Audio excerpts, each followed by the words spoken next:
আকাশবাণী কলকাতা। স্থানীয় সংবাদ পড়ছি চঞ্চল ভট্টাচার্য। দেশের অন্যান্য রাজ্যের মতো এ রাজ্যের গুরুত্বপূর্ণ শহরগুলির মধ্যে যোগাযোগ ব্যবস্থা শক্তিশালী করতে পরিবহন দপ্তর সিটি মেট্রো পরিষেবা চালু করার পরিকল্পনা নিয়েছে। কলকাতার কসবায় আজ শহরের বিভিন্ন রুটে মোট 50টি এসি বাসের যাত্রার সূচনা করে মুখ্যমন্ত্রী শুভেন্দু অধিকারী একথা জানান। তিনি বলেন, দক্ষিণবঙ্গের দুর্গাপুর, আসানসোল এবং উত্তরবঙ্গের শিলিগুড়ি, জলপাইগুড়ির মধ্যে এই সিটি মেট্রো পরিষেবা শুরু করার পরিকল্পনা নেওয়া হয়েছে। এর জন্য প্রয়োজনীয় প্রতিবেদন তৈরি করার জন্য রাজ্যের মুখ্য সচিব মনোজ কুমার আগরওয়ালকে নির্দেশ দেন তিনি। মুখ্যমন্ত্রী বলেন, কেন্দ্রীয় সরকারের সঙ্গে সমন্বয় রেখেই এ রাজ্যের পরিবহন নগর উন্নয়নের কাজ করা হবে। পরিবেশের দূষণ কমাতে বৈদ্যুতিক বাসের সংখ্যাও বাড়ানো হবে। এই বাসগুলি কেনার জন্য মোট অর্থের 60% কেন্দ্র ও 40% রাজ্য দেবে। পাশাপাশি রাজ্যের 3টি পরিবহন নিগমের বাস ডিপোগুলিতে চার্জিং স্টেশন ও আনুষঙ্গিক পরিকাঠামো গড়ে তোলা হবে। পূর্বতন সরকারের সময় মোট 8 লক্ষ কোটি টাকা ঋণ মেটাতে ও সরকারের আয় বাড়াতে পরিবহন দপ্তরের গুরুত্বপূর্ণ ভূমিকা রয়েছে বলে তিনি উল্লেখ করেন। এই যোগাযোগ মাধ্যমের যত আপনি বিস্তার ঘটাবেন, ততই এই রাজ্যে শিল্প আসবে, বাণিজ্য বাড়বে, কর্মসংস্থানের সৃষ্টি হবে। মাননীয় নরেন্দ্র মোদীজির নেতৃত্বে যেভাবে সড়ক বিপ্লব হয়েছে, নীতিন গডকরিজির নেতৃত্বে, এই সড়ক বিপ্লবে আমরা যদি ট্রেন, মেট্রো, জলপথ, আকাশপথের সাথে সরকারি গণপরিবহন ব্যবস্থাকেও সঠিক সুন্দর করতে পারি, আমাদের এই রাজ্য দ্রুততার সঙ্গে এগিয়ে যাবে।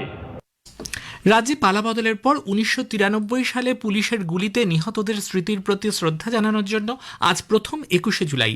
এই উপলক্ষে কলকাতায় এবার 3টি রাজনৈতিক সভার আয়োজন করা হয়েছে। আমাদের প্রতিনিধির একটি প্রতিবেদন। রাজ্যে সরকার পরিবর্তনের পর প্রথম 21শে জুলাই শুধু ভোটের পরাজয় নয়, দলের সত্য প্রতীক তহবিল নিয়ে আদালত নির্বাচন কমিশনে দড়ি টানতে খান তৃণমূল কংগ্রেস। এমতো অবস্থায় শহরে এক জায়গায় নয়, তিনটি শহীদ সমাবেশের আয়োজন করা হয়েছে।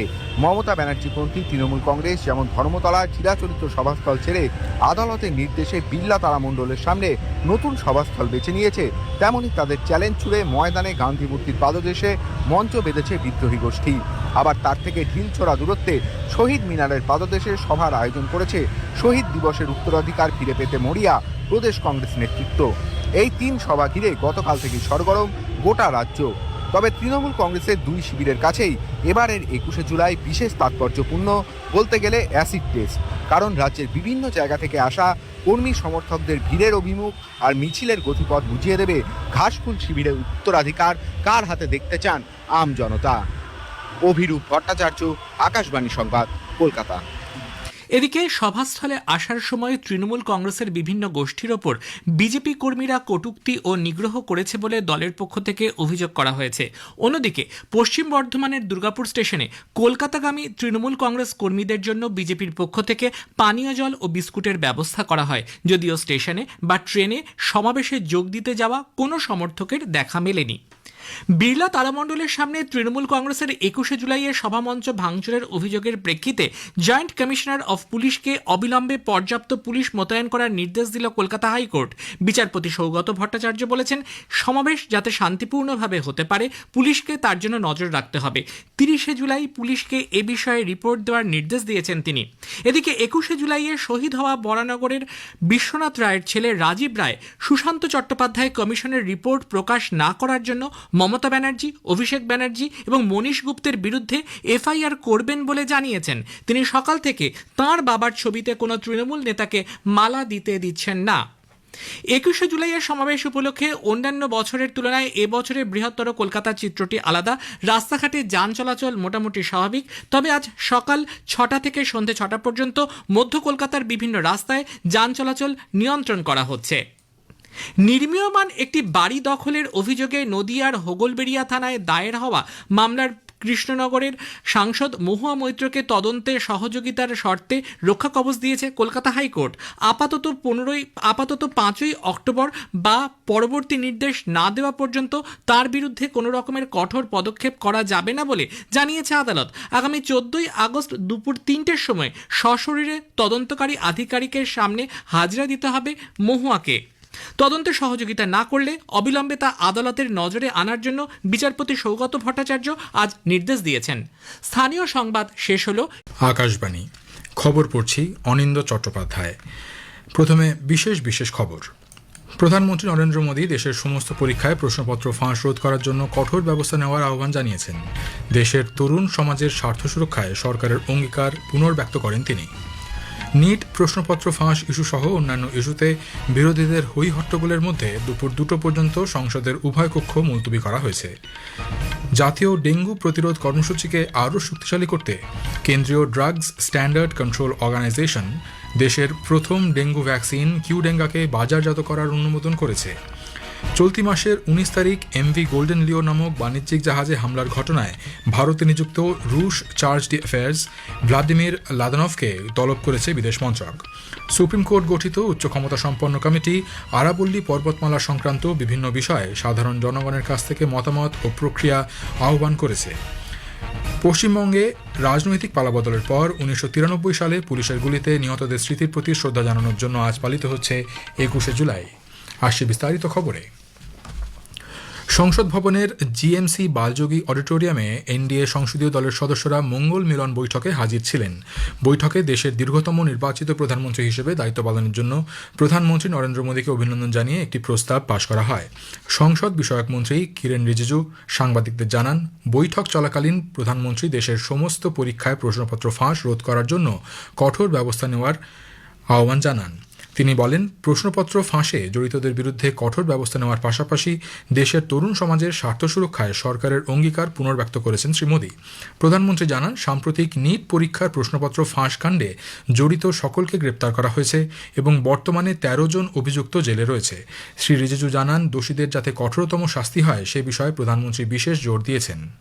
आगे पेपर लीक नहीं होने के लिए सख्ती से जो कदम उठाया गया है उसके बारे में भी प्रधानमंत्री जी ने जानकारी दिया और प्रधानमंत्री जी ने ये भी कहा कि पेपर लीक सिर्फ एक राज्य का मामला नहीं है, सिर्फ केंद्र सरकार का मामला नहीं, दलगत राजनीति का विषय नहीं है, ये देश का विषय है और युवाओं का भविष्य के साथ कोई खिलवाड़ नहीं होने के लिए और खिलवाड़ नहीं करने देने के लिए सख्ती से कदम भी उठाए, सजा भी दे दोषियों को और फिर फुल प्रूफ सिस्टम काम जो अभी कर रहे हैं उसमें भी सब मिल करके करें। শ্রী রিজিজু আরও বলেন, বিভিন্ন দেশের সঙ্গে স্বাক্ষরিত মুক্ত বাণিজ্য চুক্তি নিয়েও প্রধানমন্ত্রী কথা বলেছেন। বৈঠক চলাকালীন শ্রী মোদী বলেন, প্রতিটি মুক্ত বাণিজ্য চুক্তিতেই ভারতীয় কৃষকদের স্বার্থকে সর্বোচ্চ অগ্রাধিকার দেওয়া হয়েছে। তিনি জোর দিয়ে বলেন, কৃষকদের কল্যাণ এবং জাতীয় স্বার্থকে সামনে রেখেই সব চুক্তি চূড়ান্ত করা হয়েছে।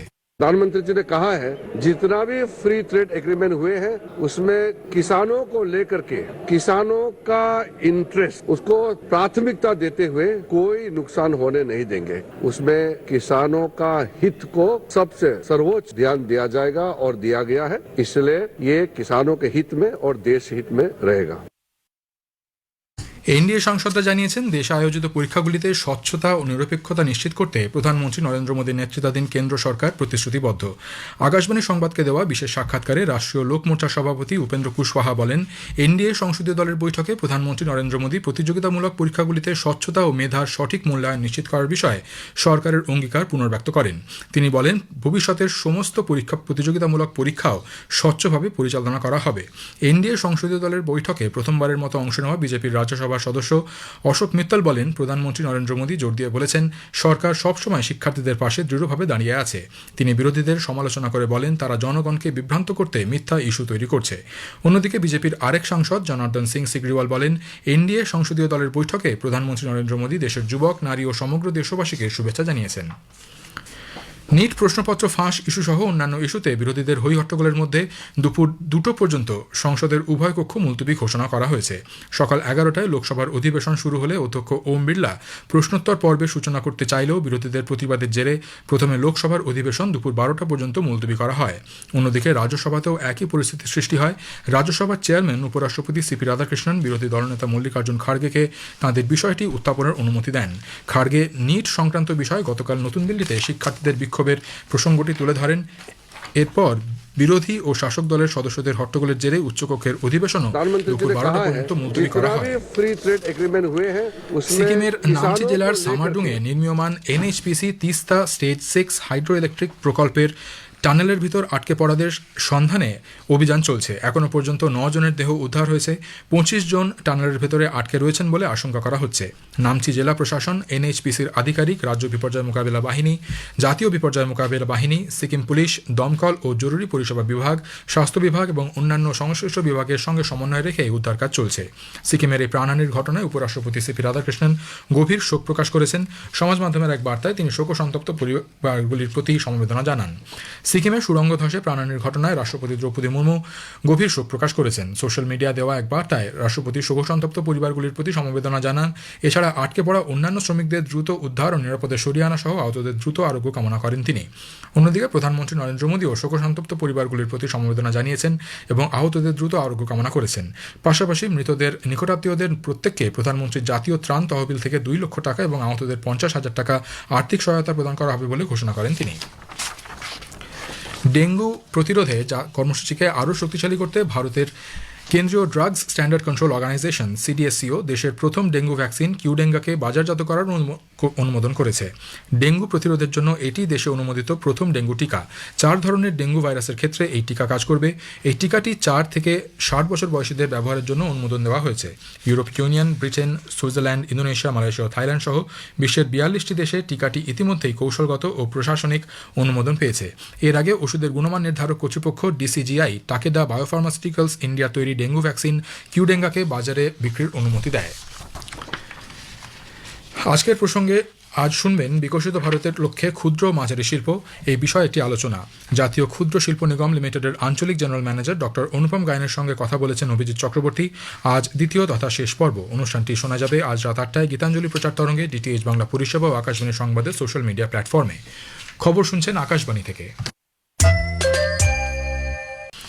চলতি মাসের 19 তারিখে এমভি গোল্ডেন লিও নামক একটি বাণিজ্যিক জাহাজে ইউক্রেনে হামলার ঘটনায় ভারতে নিযুক্ত রুশ চার্জ ডি অ্যাফেয়ার্স ভ্লাদিমির লাদানভকে তলব করে বিদেশ মন্ত্রকের পক্ষ থেকে এই ঘটনায় উদ্বেগ প্রকাশ করে তীব্র নিন্দা করা হয়েছে। হামলায় 4 ভারতীয় নাগরিক প্রাণ হারান। ভারতের বিদেশ মন্ত্রক জানিয়েছে, বাণিজ্যিক জাহাজে এ ধরনের হামলা আন্তর্জাতিক সামুদ্রিক বাণিজ্যের নিরাপত্তা, সুরক্ষা ও স্থিতিশীলতাকে নষ্ট করে। মন্ত্রক আরও জানায়, ভ্লাদিমির লাদানভকে রাশিয়ার ঊর্ধ্বতন কর্তৃপক্ষের সঙ্গে কথা বলে ভারতের উদ্বেগের কথা জানানোর অনুরোধ করা হয়েছে। ভারত আরও জানিয়েছে, বাণিজ্যিক জাহাজে হামলা চালানো এবং এর ফলে নিরীহ মানুষের প্রাণহানি কোনোভাবেই সমর্থনযোগ্য নয়। পাশাপাশি বিদেশ মন্ত্রক জানিয়েছে, ইউক্রেনে অবস্থিত ভারতীয় মিশন যথাযথভাবে পরিস্থিতি পর্যবেক্ষণ করছে এবং ক্ষতিগ্রস্তদের সম্ভাব্য সব ধরনের সহায়তার সর্বাত্মক প্রচেষ্টা চালাচ্ছে। সুপ্রিম কোর্ট গঠিত উচ্চ ক্ষমতা সম্পন্ন কমিটি আরাবল্লী পর্বতমালা সংক্রান্ত বিভিন্ন বিষয়ে সাধারণ জনগণের কাছ থেকে মতামত ও প্রতিক্রিয়া আহ্বান করেছে। চলতি বছরের মে মাসে সুপ্রিম কোর্ট আরাবল্লী পর্বতমালা ও সংশ্লিষ্ট আনুষঙ্গিক বিষয়গুলি খতিয়ে দেখতে এই কমিটি গঠন করে। আগামী মাসের 31 তারিখের মধ্যে একটি বিস্তারিত ও পূর্ণাঙ্গ রিপোর্ট শীর্ষ আদালতে পেশ করবে এই কমিটি। পরিবেশ, বন ও জলবায়ু পরিবর্তন মন্ত্রক জানিয়েছে, আগ্রহী ব্যক্তিরা উপযুক্ত প্রমাণসহ আগামী 3 সপ্তাহের মধ্যে msHPC-aravali@gmail.com ঠিকানায় ইমেল মারফত তাদের মতামত জানাতে পারবেন। পশ্চিমবঙ্গের রাজনৈতিক পালাবদলের পর 1993 সালে পুলিশের গুলিতে নিহতদের স্মৃতির প্রতি শ্রদ্ধা জানানোর জন্য আজ পালিত হচ্ছে 21শে জুলাই। কলকাতায় এবার শহীদ দিবসে উপলক্ষে 3টি রাজনৈতিক সভার আয়োজন করা হয়েছে। মমতা ব্যানার্জির নেতৃত্বে তৃণমূল কংগ্রেসের কালীঘাট গোষ্ঠী বিড়লা তারামণ্ডলের সামনে সভা করছে। অন্যদিকে বিরোধী দলনেতা ঋতব্রত বন্দ্যোপাধ্যায় নেতৃত্বাধীন তৃণমূল কংগ্রেস মেয়ো রোডে শহীদ তর্পণ ও সমাবেশ করছে। প্রদেশ কংগ্রেসের পক্ষ থেকে আজও শহীদ মিনারে 21শে জুলাইয়ে সমাবেশ করা হচ্ছে। 21শে জুলাই উপলক্ষে তৃণমূল কংগ্রেস ত্যাগী এনসিপিআর সদস্যরা আজ দিল্লির রাজঘাটে শহীদ দিবস পালন করছেন। প্রধানমন্ত্রী নরেন্দ্র মোদী ব্রিটেনের নতুন প্রধানমন্ত্রী অ্যান্ডি বার্নহ্যামকে অভিনন্দন জানিয়েছেন। কিয়ার স্টারমারের পরে লেবার পার্টির নেতা অ্যান্ডি বার্নহ্যাম ব্রিটেনের প্রধানমন্ত্রী হিসেবে দায়িত্ব নিয়েছেন। সমাজ মাধ্যমে এক বার্তায় শ্রী মোদী বলেন, ভারত ও ব্রিটেন বাণিজ্য, বিনিয়োগ, প্রযুক্তি, প্রতিরক্ষা সহ একাধিক ক্ষেত্রে পারস্পরিক সহযোগিতার পরিধি বৃদ্ধি করেছে। পাশাপাশি গণতান্ত্রিক মূল্যবোধ দুই দেশের মধ্যে বন্ধুত্বের সম্পর্ককে বজায় রেখেছে। দুই দেশের মধ্যে স্বাক্ষরিত মুক্ত বাণিজ্য চুক্তি comprehensive economic and trade agreement সেটা চলতি মাসে কার্যকর হয়েছে। দিল্লির ডিভিশনের গাজিয়াবাদ নতুন দিল্লি সেকশনে 6টি ওয়াগনের একটি মালগাড়ি লাইনচ্যুত হওয়ায় ট্রেন চলাচল ব্যাহত। উত্তর রেলের পক্ষ থেকে জানানো হয়েছে, ঘটনায় এখনও পর্যন্ত কোনো হতাহতের খবর নেই। পরিস্থিতি পর্যবেক্ষণে ঘটনাস্থলে পৌঁছেছেন রেল আধিকারিকরা। শেষ করার আগে খবরের বিশেষ কিছু অংশ আরও একবার। প্রধানমন্ত্রী নরেন্দ্র মোদী দেশের সমস্ত পরীক্ষায় প্রশ্নপত্র ফাঁস রোধ করার জন্য কঠোর ব্যবস্থা নেওয়ার আহ্বান জানিয়েছেন। দেশের তরুণ সমাজের স্বার্থ সুরক্ষায় সরকারের অঙ্গীকার পুনর্ব্যক্ত করেন তিনি। নিট প্রশ্নপত্র ফাঁস ইস্যু সহ অন্যান্য ইস্যুতে বিরোধীদের হই হট্টগোলের মধ্যে দুপুর 2টো পর্যন্ত সংসদের উভয় কক্ষ মুলতবি করা হয়েছে। খবর শেষ হলো।